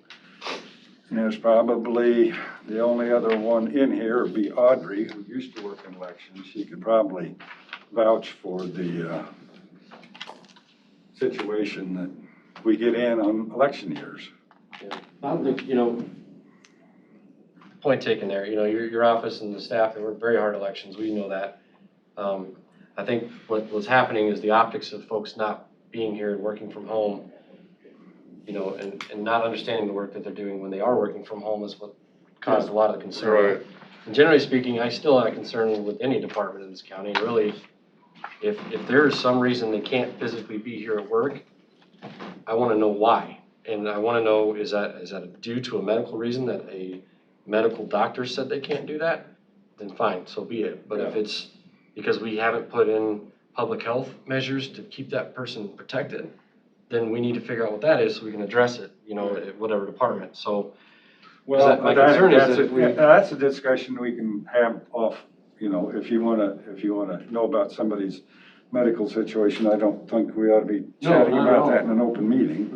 That's not what I'm suggesting, but my point with this is saying that if folks need to be back to work, and that was the point I made last week, and I think that's what stemmed a lot of this conversation. And if there's some measures that we are not taking at Potawatomi County that's not allowing these folks to come back, I wanna know what it is, and I wanna make sure they're working with public health to fix it. And like I said, it's the optics, which is what really is causing a lot of the issue. And we're always, like I say, continually working on that and try to see what we can Yeah. see what we can do. And I visited with, Public Health in Garfield and trying to come up with a solution. And I'm not trying to suggest it's strictly your department either, so if there's other departments I that need know, to well, hear what I'm saying too. that was, So, last week, so. but anyhow, It's, but everybody's really stressed, the voters are stressed, the staff's stressed, and we're just trying to, everybody's doing the job that, code dictates, and we're getting it done. okay, last call for any more public comment. Yes, my name is Naomi Corey, and I have put some comments in the comment box on the YouTube channel, but just wanted to follow up. Go ahead, Naomi. I want to thank everyone for their service, and I do understand what goes into it, but I also understand that there is a need to come back to work and work in person. And like Mr. Schultz said, there's a little bit of the optics that is going on, and it's not looking very, the utmost integrity is taken. And for me, as a citizen who, my dad was in the military, I grew up overseas, I take voting very seriously. My parents always did it absentee. They made sure we all witnessed it. I just think we can do better. And I guess I'm still a bit upset. And I wish, if you can't do your job, that there needs to be a medical reason why you can't do it in person, or you should not be doing that job. Naomi, Because I don't think the treasurer's office is also your receptionist, and they shouldn't have to tell people that, oh, they're not in today, or you'll have to call in and make an appointment. I think at some point we all have to get back to work. And yes, it is a virus, and yes, it is bad. But guess what? We're all facing it together. It's not just you. You're not by yourself. Your employees are not by yourselves. We're all doing this together.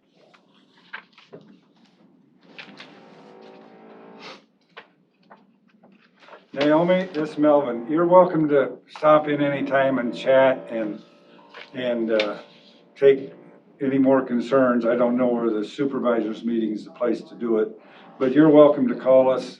And I know I missed calls with you last week. We're trying to play phone tag, but you're welcome to call anytime with any questions and concerns, or stop in and observe. So, yeah, it's Thank you, and one more thing. Thank you, and I do appreciate what you do, but since your comments were public, and since the working from home was public, and since a Facebook post was public, I thought a public venue was just fine for addressing any concerns.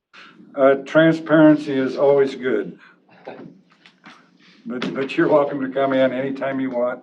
We're available, or call. We've chatted with voters for the last 2 months. We will be glad to chat with you some more if you want. Hey, Naomi, real quick, just for the record, we should have got this at the beginning. Can you state your address for us, please? Yes, I'm at 5 Arnold Avenue in Castle Bluff. Okay. And the zip code is 51503. Thank you. Sorry about that. Hey, appreciate your comments. And no other public comment from anyone here, so. Well, Oh, go ahead, Mr. Russell. I'll just be very brief. Having been on the side as a candidate multiple times, I just got to tell you, it's a complicated process.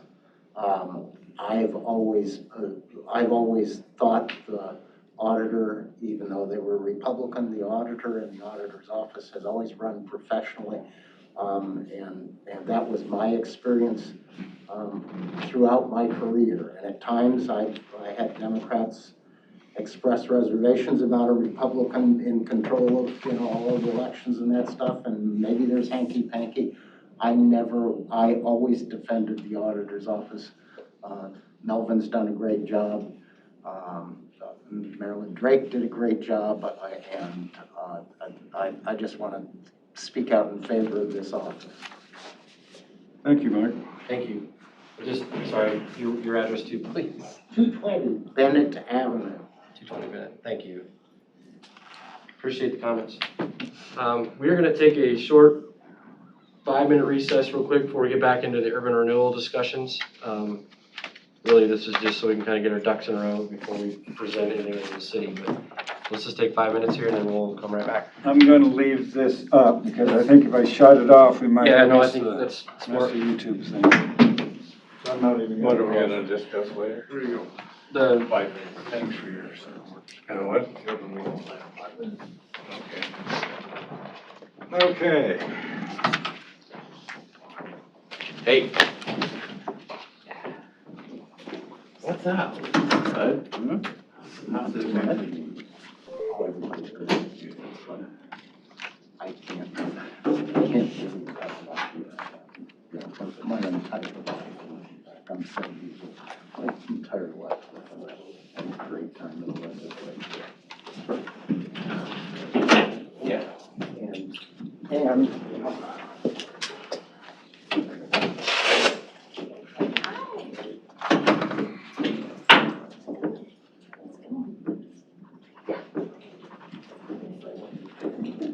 Jane, I'll use your address for you.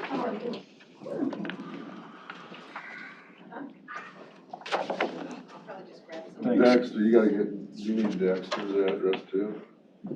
Dex, I don't know. Oh, Dexter, I don't know Dexter. He was on YouTube there with the, Is Dexter, is that Ginger's husband? yeah.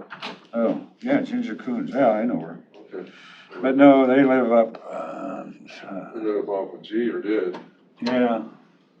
but I don't know, when they come up on YouTube there, does their phone number or anything show up? Just their name. Just their name? So I don't know. I don't For the know. record, are you supposed to have their name and address? You can get his address, I guess. You got his I name. don't know. They're willing to give it, I don't guess. know if we need it for the record or for Minutes? the I don't know. minutes. Dexter, yeah, I know Dexter. I know Dexter. I know Dexter. Dexter, well, Ginger, did some framing for us. Yeah. That picture I got hanging in my office of the road, Ginger did that for me. There is. Got one at home. Discussion on urban Well, renewal. thanks for your support, Scott. Yeah. I'm just afraid people don't understand. They don't understand what goes on back there. Mike? I'm assuming it has. Mike doesn't understand what goes on back there. He knows it from the candidate side. Right. You do, but. But I think if you go, the He left his- boxes and if people come and I don't know He how just left you that do a here, mock so. one, but start offering, I Oh. guess, some tours or and self-explain all the stuff that goes on behind the scenes. Like I said, all day. I couldn't explain it to you. No, Yeah. I don't know, McCristy could, or maybe there's the Secretary of State has a 10-minute video that kind of gets you, your basis to work from, but Yeah. then it's a numbers thing. Well, yeah, no, but that's what she was trying to do with her Facebook. No. Yeah. But it was a picture, not a narrative. Yeah, it was. There was a narrative there. It says, I just did my test ballots. No. Oh, I see what you mean. I see what you mean. Yeah, What Yeah, it's the almost process like- is, not what she's doing. almost like function junction once you're, Yeah. you know, Junction, what's your function? yeah. I remember those. Electric company? No, those were the old What was that called? cartoons back in the. Saturday morning. I think it was electric company. Oh, was it? No, it was on Saturday mornings, like in the middle of cartoons, Oh, because they function. did conjunction function, and, there was the one about, I'm just a bill, I'm only a bill. Oh, okay. Can't think of what that was called. Capitol Hill. Yep, So, he do left you that know where here. this Jim Reef is? Do you have his number? He left his flash drive here. Oh, He gave you guys a card, that's why I Oh, handed it to oh, you. oh, yeah, all right. Get it, I don't think he realized he left it. or tell him. I'll call him right now. I won't answer. Oh, hello. Hi, Ken.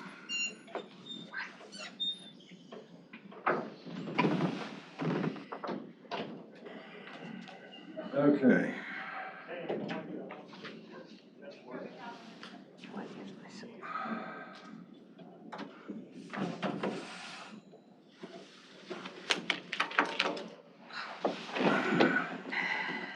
Okay. To breathe. Oh, this mobile. 575. 8208. 8208. Probably won't answer.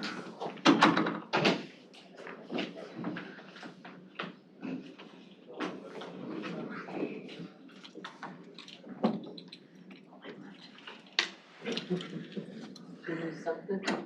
You stopped like you lost something. Oh. The thing sticking out of my chest in front of my face.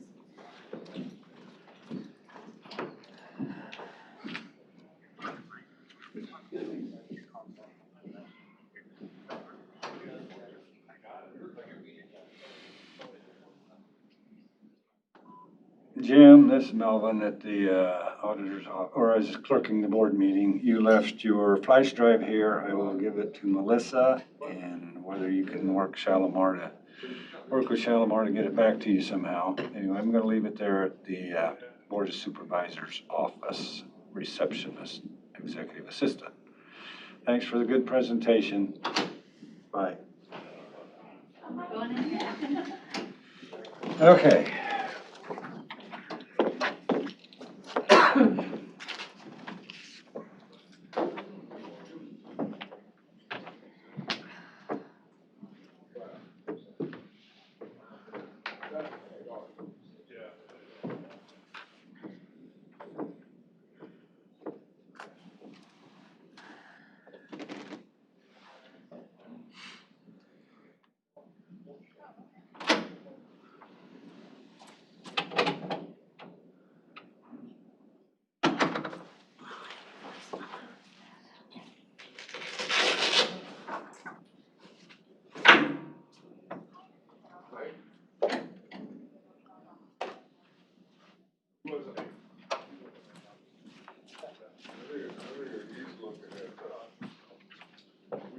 Probably running, I think he's plenty, but,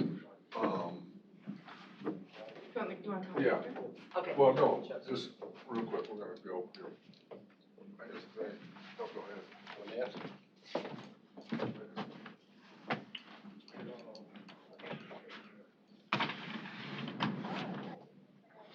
You know, if you sat down there, we're gonna have to wear masks. We're still chafing. It's obvious it's an election year.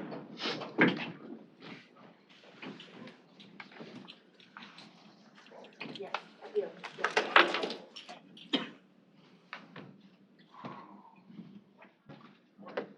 Gonna wait for our board clerk to get back. So this last, letter, two-page letter, I guess, we got from Moody's, is that the one that went to the press, this one here? You just sent us a They memo the actually other had day. when we got our award packets, they had the press release, but that is just our official letter for our records telling us our ratings on both bonds. Did that, I don't think the paper picked any of that up that I saw. So I don't know where, do they publish this in the paper as the press I release? think they make it publishable and give us a press release. I don't think we've ever published it ourselves. We have the right to if you'd like to. Well, no, I think it's just, shows that we're, They're, the only question I had was in the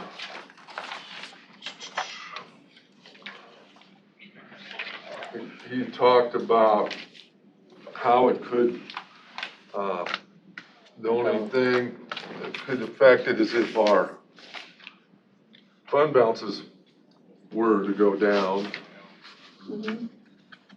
But he didn't say to what, No percentages or anything. no degree or anything, Right. you know, to that nature. I mean, that's So when we've been on those rating calls before. pretty broad statement on that one. It is, and when we've been on those rating calls before, you know, they get into, I guess, the weeds of it, and we start discussing, like, if our end or carryover balances appear to be down, were they scheduled, or are those revenues that are down? So what's the reason for the down? Well, the down is we were receiving, now we've planned, assigned, and spent, but our, you know, operations and those are not declining. So that's kind of where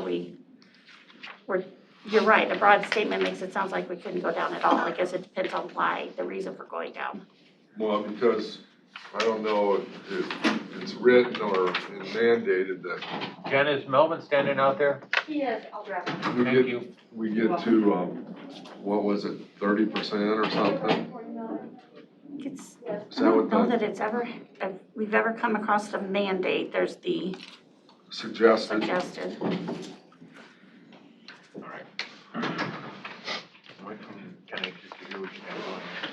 Okay, we're just gonna get going again. This conversation, the study session that I set up today was strictly to kind of advance our conversations that we had, Becky and I and Scott.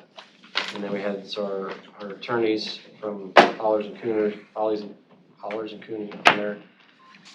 We went over and talked to, we had a phone conference, we talked to Mayor Walsh as well as some other city staff about our urban renewal potential and, you know, basically designating some of our areas on campus as being blight.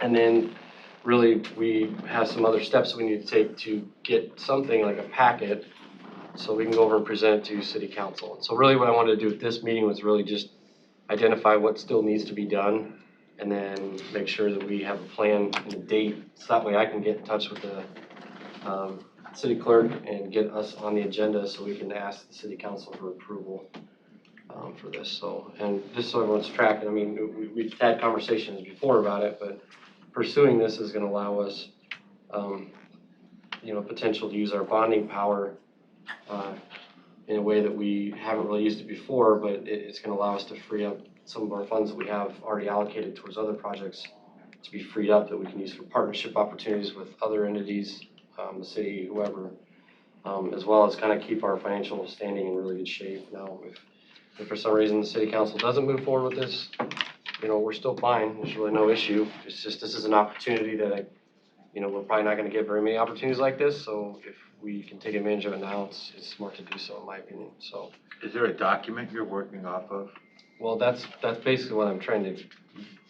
Yeah, there's a form, Which, those two documents for the blight, you mean, or? well, I got the blight, but did I give you mine? The one that she asked us to fill out? So what we're working on is and which is what prompted me to send the email to you to ask that we can have these discussions is Allers and Cooney is waiting for us to fill out our urban renewal area questionnaire. Right. I have all of the financial information, obviously, that we need. We would propose a name for our UR area, our urban renewal area. So that's something the board needs to decide. What would you like to call it? Everything, I'm assuming, but I wanted to confirm, there's two parcels. The parcel that the courthouse campus sits on, that does encompass, if you look at it, that's the 227 South 6th Street. And the services building, the 518 Pearl, unless there are other parcels, they want us to come up with a legal description and a map. I can cover that as well. So the other, I don't know if it's parcel separate or not, but the annex It's building. here, it's in it. It's part of this one, okay, yeah. So But if do we there have were, the legal descriptions for those? it will be one legal description to encompass all the parcels we want to discuss, we want in there. I thought, the way I read that, it had to be, a bit of a mess, I thought. You have to have a legal description for each separate property. We have those. That I have access to in real estate. Every parcel has a legal description, so So you that's not the problem. So do we have, just for my own frame of mind, so do we just have two? Or do we, because we acquired these at different times, do we have 4 legal descriptions? How many legal descriptions do we have? Anytime we've combined, it becomes a new legal description, so it's one legal description per parcel. Okay, so there's one for over there at the Armory, Yep. and then one for the, here. Correct. And I have access to those. Those aren't a problem at all. Okay, and then the first question was, I wanna say, Outstanding I have it in front of me. Outstanding application debt, I have that information. no, the Oh. one about name of the project, and I was. Right, name the project. Potawatomi County Courthouse Campus Update or something like that. Courthouse campus urban renewal area, does that work for everyone? Something. And again, this is all for the draft, Right, so this can be changed, but what do you, Why wouldn't you include, this is just a question. what, Why wouldn't you include the building where the auditor has his election stuff? And don't we own the lot to the south of that? yeah, Correct. the ones behind it. Yeah, The west. why wouldn't you include those parcels too? I mean, I guess really at the end of the day, it wasn't. Yeah, and I'll speak for it because I'm kind of the one that just, Melvin mentioned it in the phone call and I really just didn't want to push it, I guess is really the reason why. We certainly could include those in there and have that opportunity. Can you add to this district as we years could go by? amend our plan later. Later you can. An amendment would take approval from the city as well. Okay, The so thing- let's, I really just wanted to focus on getting this one done first because this really in my mind is priority. Well, But I that's guess I think because of the security issue, and my thought was we would try to get as much of the organization under the same security as we're presenting here at this courthouse versus if we have separate buildings with really little or no protection. And where that puts us liability wise. So that's why the properties were. Right, and so a little bit about how the TIF area works. Like the city does it a lot, and all the cities, not just city council, but the cities do it. Oakland is one whole TIF area, but their projects in that TIF area are just the projects themselves. We're breaking down a building, we're building this, we're doing that. Doesn't mean any of the properties are included in that to have anything done to them. So we do have both. Scott has a good point, Tim has a good point. It does need to be contiguous, so to roadmap down to our properties will end up encompassing another property, but that's just part of the overall legal description of the area. So we provide them, all of the parcels have a legal description, but what they're going to look for is the legal description of the area. So that's where I need to know, what is our intention? How many parcels are we trying to include in our area? And then I will give that to Real Estate GIS to create the map of the area that encompasses the parcels and the legal description of how that area maps out. And it will be one legal for the UR area. But that has to be created, but it can't be created without confirmation of what parcels we intend to include. So do you put in the legal, if you say it's one legal, so you put the streets in there? We put a legal description that ties all the points of the parcels in it. So, for example, when But this alley that runs out here and this street that runs out here. they'll tie the entire legal of the area we map, yes. Okay. So for instance, we have some, Becky, probably what's our highest off the top of your head? We have some ordinance that come from the cities and they'll give us one legal description for that area. And then it takes us several days between, we do it just because we like to double, triple check everything. Real estate and GIS separately give us all the parcels in that legal description. Some of them are 300 and 400 parcels, but that's one legal description for that TIF. So that urban renewal area that we're gonna create, I I can get every little legal description of our parcels, but that's not what we need. We need, what does this area hold? Boundary of all parcels. And it does have to be contiguous. You can't do this. So we'll end up, if we draw Well, it, see, and we yeah, need to that's get, right. say we need to get all the way. That's not contiguous. No, it won't be. So we'll end up either Yeah, it capturing is. Linda Primer or capturing Regal Towers. It would only be if we added. some Either Regal Towers or Linda Primer would make us Right. contiguous. I Which doesn't think affect I the asked him parcel. that question last year. No, I don't think.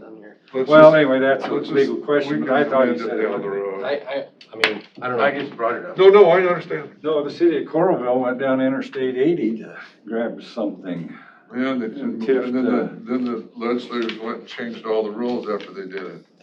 Yeah, I think Okay, they so, still did. I mean, You and honestly, Scott have been I working think on this, you met with the city. we had a conversation with the city on conference call, and we basically left the conversation at, okay, you know, Mayor Walsh's exact comments were, okay, run up the flagpole. Which ultimately means we need to get our ducks in a row to give something to present to the city council, so we can get on their agenda and ask them for permission to do this. Once they approve that resolution, we can move forward with what we need to move forward with. This purpose of this discussion was to figure out what we have left to do, and then who's gonna do it, and then when it's gonna be done, and then we can move out. The questionnaire needs to be filled out so we can get down the road. And I'm down to, they will want us to include our projects, Allers and Cooney, which is what the city's waiting That was on. the other thing, and I don't know, the HGM one, and I don't know where I did, maybe I should ask Melissa for one. But Yeah, where they did whatever the, The Blake The Blight City. no, the entrance, it had this entrance Oh. redone, that had the added on like phase 4 to the, Yep. over there. where is that? We need that. I have that. We need a You copy. have it? I'm sure Okay. Melissa's got a copy of it too. Well, we need that, and we need to break it, if it isn't broke down further, we can break it down further. And then, I think that's about it, So- isn't it? Project, estimated expenditure, Right. and time frame, and that's what I need There was to a- delineate. that one. And if we can have all of those, this won't be a final discussion of this, obviously, that's what, Allers needs to get that draft. We get that draft, as soon as they have it, I'll get on the agenda, we'll bring it back, we'll all read through it and say, yes, this was our intent, here's the parcels, and what the map looks like, that's what we want as our area. I like the idea of getting all of our county property, whether we're doing projects on them or not, it covers it right now, so we don't have to amend to cover those later if you decide to do a project where we wanna tear down the elections building where it's at and we need something bigger, or we need to, and if we sell off land in there, that's fine, then we don't do a project there. But that's up to the board. If we start with just our two properties, our two parcels, that's fine. If I get that not, I'll get that legal description, so that's ready. It's down to those projects, estimated cost and timeframe. The rest of this on this Well, on the phone questionnaire is call, we ready. told them it was gonna be these two. Right, that's where we start, Listen, yeah. I've been having conversations with the city for a long time on this, and I'm telling you that we need to not push it. I think we Okay. need to focus on this building here. This probably won't happen. So let's get this building and the building across the street. We can work on figuring that out across the street later on. And quite frankly, there's other conversations being talked about for that piece of property, what could happen over there. It might be Later. a joint venturing Okay. for us. So I think we just So forget I'll about get that the for right now. legal for the area based on those two parcels. I So, think when, I don't think it's a bad Becky and idea. Scott just mentioned a second ago that this needs to be contiguous. Adding those would not It would be if we contiguous. included two other areas to it, but I just But don't. those are private areas, I mean, we don't wanna do that. No. Well, that We part told them we wouldn't do it. Yeah. so we won't add that at this time. If That's we out. ever amend, we'll have to include a parcel No, to I make it appreciate the contiguous. work you and Scott have been doing on this. I'd like for you to keep rolling right on with it. When you get some documents that can be reviewed by the board, the other members of the board, send them to us so we can take a look at them. Well, that's why we're here. We're trying to figure out what else do you need from us? Do you need anything Just from the us? projects that you want to include, because the two parts I needed were the parcels, we just confirmed that. What was that Now I need called? all of the What was projects. that called? Tim, you How said long you have ago a did copy they of do that? Was that, Scott? How long ago did HCM do that? Oh, shoot, that was Akron Hannafin still on. For the addition out here? Yeah, that in the front, where they had the It's front. been Well, the 18. addition was last 18, year, I 18. believe. But the actual, space needs study happened like 2 or 3 years ago. Yeah, no, the thing you're talking about was like 2000, I want to say it was 2018, because I remember Hannafin was still here, and I went over and to HGM, and they showed it to me over there at their facility. And I thought it was broke down, so we need to get that and take a look at it as soon as possible. Yeah, so that's, you're saying a list of projects will be on that sheet. It was a 11 by 17, there's no way it's in there. No, it was a book, well. Do you recall if also in that, were we discussing, because is, in that document, does it include if we were going to do a demolition of the services building that's in there as well? In fact, they had a design for this to become a parking lot too, in this annex building. Yes, it was in there. I can get Melissa to get you that, that way you at least have the documents, you know, to show you what we were. So if we can just see that and see how it's broke project-wise, we can probably button this thing up. Phases, if I remember right, it was like phase 1, phase 2, you know. Right, but if we can potentially break those phases into projects, we can wrap I'd this be thing happy up. to try and figure that part out, throw it back if everyone's willing to review a document. You have to have Before I a submit specific to dollar ours. amount, Scott? Not specific, it's just a ballpark. You know, We need estimates. yeah, just estimates. Which We don't- I think that had on there, and didn't it? it did have. Yeah. So we don't want to go over or cut ourselves short, I guess, in that sense, No. you know.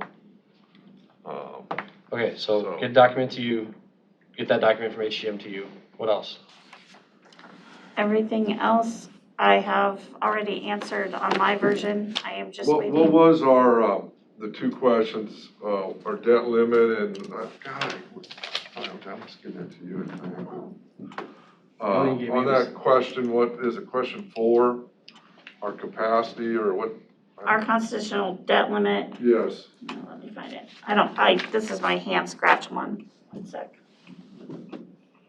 That's mine, I don't know what I've been with it. Which we won't hit because we'll be. No, I just, Or We're at like 3% of our constitutional debt limit. we're at very low. 3%. Well, let me take that back. Let me get it. Don't quote me. I haven't done it since our new budget. I was just, That's a part I my have. question is, does that include what we just did, the recent bonds? Well, and I have a question out there with Jason to ask him, because when he first sent us this, we haven't officially closed. We've sold, but we haven't closed. No, I understand. So I have to ask him, do I up? I don't care what, I don't care what Jason. I'm waiting on that myself, because if I filled this out 2 weeks ago, the numbers would be different. So I'm Right. asking him what he wants, so. It's just, I'll get that. I'll post In some of the March, information I got and see if that's what you want. okay. Yeah, our percentage utilized as of the 2019 valuation, which is the last we have, because we don't have our valuation completed for 2020 yet. We have used 1.58%. Our available debt capacity is $448,628,535. You know, I remember years ago, and I don't know if you've done it, we haven't done it since I've been back on the board, but people came to the county because we had so much debt capacity, and they actually used our debt capacity to borrow money. We've only had 2 since I've been here. Bethany and Risen Son have, yeah. So anyway, and then, okay, yes, I can do that. Okay. Are we done with this discussion? I No, think, now we need to set a timeline for Becky, so we know when we're gonna be coming back to get this. Listen, this needs to get done. I mean, that's the bottom line, so we need to make sure we're giving her good direction on when it gets done, so we can get this over to the city. Well, this City's is waiting. the first time you've talked to Lynn and I about it. No, it's not. We've been having conversation for months about this. Nothing public. I haven't. No. So, that's not true, but okay, I'll pull the videos up. I mean, we've had multiple conversations about when to do remember and all. Okay, you're always right. I know, thank you. As long as you recognize that, we're good. And then, are these adequate? And these would have came, in June of this year. What is that, Scott? These are where they, determined that the buildings were, Substandard? the services building was. So did HGM do that? Yeah. This was back when we had conversation about potentially You would've got these in June. renewal that we didn't talk about. But, so, are these good enough for Jason and them guys? So if it's good enough for the How board, long have you been, I don't wanna argue with the you board's on, decision, on they, video. you've But made, no, you are not correct. The you have determination? documentation Didn't we, and have. didn't we do that back in June? We had conversations about doing this. I will ask him if we need an official action for that, but it's to state and sign that our UR area is being done because of substandard or blight. Right. You had to agree that you are saying I these are. thought that's why we You had these requested done. that documentation from HGM, which validates your purpose for doing this. I will ask him if there has to be an action for that, or if doing the yard plan becomes the action, so. Okay, well, we need to know. I sent these to him at the same time. It wouldn't hurt to have an action item. Yeah, but we may have done it, May have. because we would have paid for it. Yeah. He paid for that, but as far as motion second, that, I don't remember doing it, but maybe we did. Yeah, we did it. I mean, we authorized it to be done. I think we did that, I think you're right, Scott, I think we did that to even begin the discussion with Ayers and Well, you authorized, Cooney and the study. Maggie Berger. Right. That was one of the first things we had to do before we could even get started on this thing. But I think you're correct, I think that's done. Okay. So, I just, What I want else? this to stay fresh in the city's mind, so I wanna make sure we're on this and doing priority. So I think just if we can find that. I will before the end of the week, if I can get that documentation, get the draft of the information to send Dollars and Cooney. It will be waiting on them to get that back to us, how it looks in a UR plan. You've seen one recently with the industrial park, the Armstrong project. It's going to mirror something like that, but with a different purpose. It won't be economic development, it'll be slum or blight. When they get that to us, as soon as I know they have that, and Carla's really good about making sure she gets it to Melissa with what needs to be on the agenda. We'll get it on the agenda with your permission. I don't need to ask for permission to get it on the agenda as soon as the draft is ready, and we'll have a discussion about what we have before we send it to the city. Does that sound good? So that's the other piece, yep, and then the other piece is just when we go, how do we wanna present it to the city? You know, I mean, we'll have this document all done, but how would you guys, ideally, maybe you don't have to make the decision today, but think about how we would like to present it, you know? I imagine they're gonna have similar questions, so hopefully we can have the attorney available for that. And but- hopefully our plan answers all of their questions. That's the purpose of I the mean, the city document. meets on Mondays, right? Yeah, so I mean, that's the hope, is I wanna try to get this document all ready to rock, and then get on their agenda as soon as we're ready. So if we have it on a Tuesday's agenda, maybe we could get it on their following Monday meeting if they have it. November 9th. I don't care what, No, I'm just asking. yeah, I mean, I wanna do it before the end of the calendar year, for sure. They probably only meet once in December. I mean, that's been typical of them for sure. Is November 9th, is that a date for them? Yeah, the second, they met last night. So, or they met, So it'll be the 26th and then the 9th, yeah. no idea. Yeah. Yesterday was a holiday. I don't think 26th is necessarily doable right now. I mean, you don't think so, do you? I do not know what the turnaround time will be from Allers and Cooney, so. Okay. Well, is there anything else for Yeah. the group? I have one question for Leanne. Leanne, where are we at with those tax sale properties? I'm working with Jack Roosh on that. So it turns out that Matt has to sign off on those. I can't sign off on his behalf, Matt so, Wilbur? yes. So basically, we're starting from scratch. So Matt's gonna sign up on the deed? No, on the notices, we have to back up all the way to start from the very beginning, because I had signed off on that, and Jack Roosh was questioning whether or not that's valid because it does not say designee for who can sign off on those. So we have to go back and start our 90-day right of redemption all over again, publish all the notices again? Yes. Now, are them 4 or 5 that you're, 3. Three. Yeah, free tax process. let that one on Fifth and? Yeah. Okay, I'll make a motion to adjourn. Okay, got a motion, is there a second? Second. All in favor, signify by saying aye. Aye. Motion carries. Question? Yes.